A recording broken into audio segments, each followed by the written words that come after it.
If you've ever followed up with a prospect and you've got ghosted, ignored, or hit with a classic, "I'll get back to you," or "I need to think about it," you are making this crucial mistake that is actually pushing the prospect away as opposed to pulling them in. Here's the thing that most people completely neglect and never come to realize. The way that you actually follow up with a prospect can either do one of two things: create more authority for you or completely destroy it. Most people view follow-ups as just checking in with someone or staying top of mind.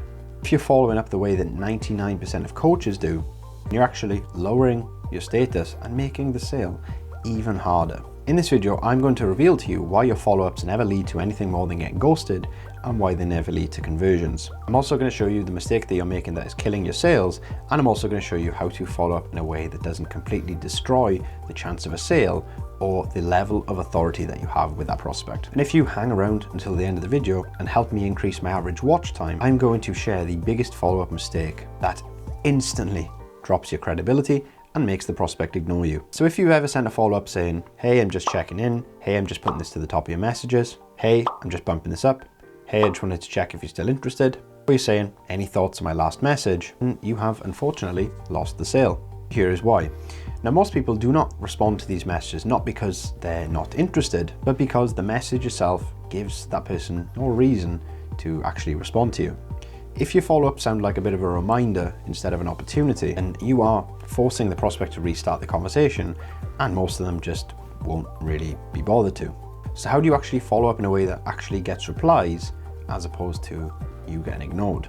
Now, the best coaches, they follow up differently to how everyone else does it.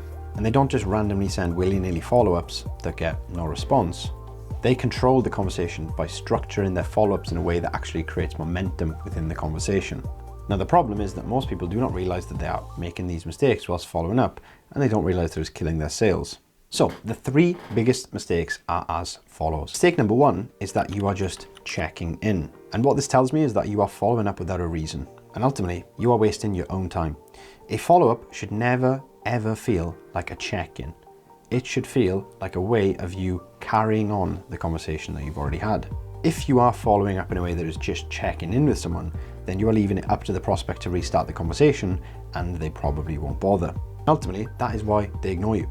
So what I want you to do is the opposite of this. I want you to give the prospect a reason to respond to that message, and ultimately give them a reason to carry on the conversation with you so that you can either book a call or get that person qualified even more before you book a call. But I just want you to know that if your follow-ups have no real reason behind them, then prospects are going to ignore them and you are just going to stay stuck. Mistake number two is overly following up with someone and killing your authority by doing so. And here's the truth. The more that you follow up with someone that is not responsive to you, the more your status declines with every single message. And if you're constantly following up and you're getting no reply, then you are sending a message to that prospect, and that message is, "I need the sale more than you need the help."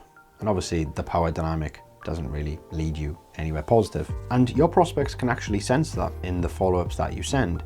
And do you think that's going to kill sales?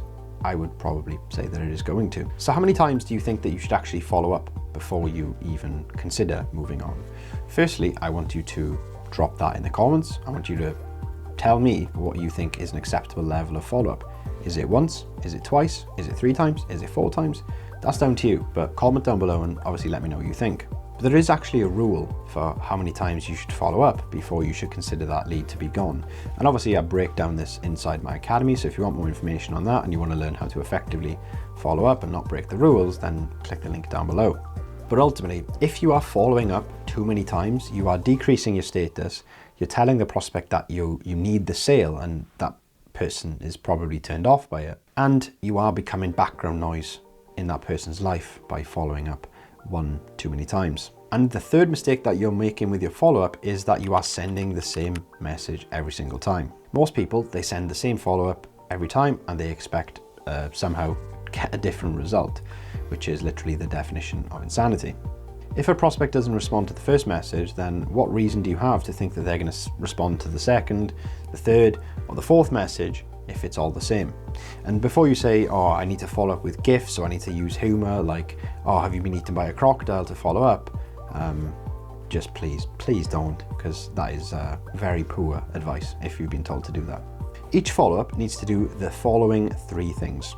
It needs to introduce something new to the conversation, it needs to reference an emotional trigger to get them to re-engage, and it needs to help you build urgency without feeling pushy. And ultimately, all of these messages need to spark curiosity and give that prospect a reason to reply.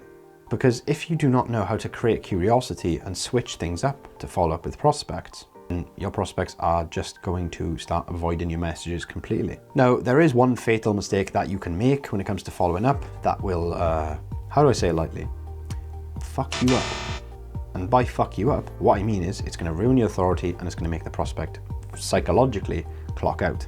That is continuing to message after they've ignored you. Now, it does get to a point where you've just got to accept that that conversation is gone for now and you need to move on and not get hung up on one prospect. Like you haven't been hung up on your ex-girlfriend, on your ex-boyfriend, you need to stop getting hung up on this one prospect. And chances are you have probably sent a follow-up and thought, am I annoying this person? Or am I chasing too hard? Or you've probably even sat there and think, should I just send another one? And here's the rule. If someone has not replied after multiple follow-ups, then you need to just stop. That is coming from someone who coaches sales. And the reason that I'm telling you this is because with each ignored follow-up, you are destroying your authority and credibility with that prospect. And we both know that your reputation and your authority means more to you than the £200 that the prospect will maybe or maybe not give to you. But stopping follow-ups after a certain point doesn't mean that you stop and give up with that prospect completely. There is actually a very specific way for you to exit the conversation whilst leaving room for the prospect to come back to you at a future date or come back to you straight away, but that's obviously something that I will break down inside my course. But once you actually start following up the right way and once you adapt the principles that I've been over, you are not going to be following up with prospects and prospects are going to end up chasing you. So if you want to actually start booking calls with follow-ups that work, I want you to keep these 3 things in mind. Number 1 is knowing when to follow up, knowing when to stop, and having a strategic follow-up process. Step number 2 is for you to vary the follow-up that you send in terms of the actual message that you send. Because the truth is, if every message sounds the same, then you are going to get ignored. And then step number 3 is for you to use what's known as situational follow-up. This is where you engage with prospects based on their actions, like them viewing your story, interacting with your story, liking your post, as opposed to you just following up with them because it's been 3 days since they respond to your last question about getting onto a call. If you don't have this 3-step system in place, you are going to continue to get ghosted and to lose out on sales. Your prospects are going to engage in a reply, and you are going to book sales calls. Now, if you want me to actually personally help you with this, and if you want me to personally help you or your sales team book more calls, close more deals, and make more money, then just click the first link in the description down below. You can have a chat with me, you can see how I can help, you can see what the investment will be like, and you can see how this will work for you. If you want to do that, cool. If you don't want to do that, then that is cool. I shall catch you in the next video.